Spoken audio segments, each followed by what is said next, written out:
হে গাইছ, ৰিজু হাছান। অসম পুলিচৰ পৰা এখন নথিচ জাৰি কৰা হৈছে।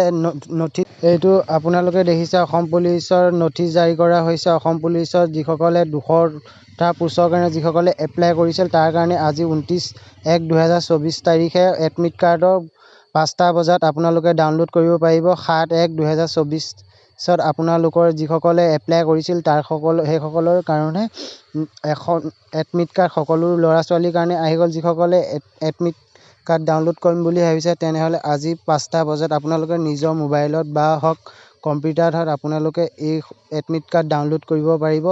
এইখন হ'ল অসম পুলিচৰ ডাইৰেক্ট ৰিক্ৰুটমেণ্টত আজি এডমিট কাৰ্ড দিয়া ঘোষণা কৰিলে আৰু এডমিট কাৰ্ড সকলোৱে পাব। আৰু যিসকলে গম পোৱা নাই সেইসকলৰ কাৰণে শ্বেয়াৰ কৰি দিব। আৰু যদি মোৰ চেনেলত প্ৰথমবাৰৰ কাৰণে আহিছে, তেনেহ'লে চেনেলটি ছাবস্ক্ৰাইব কৰিব।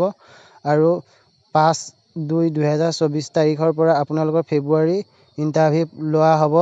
আৰু 29/1/2024 তাৰিখে 5টা বজাত আপোনালোকে এডমিট কাৰ্ড ডাউনলোড কৰিব পাৰিব।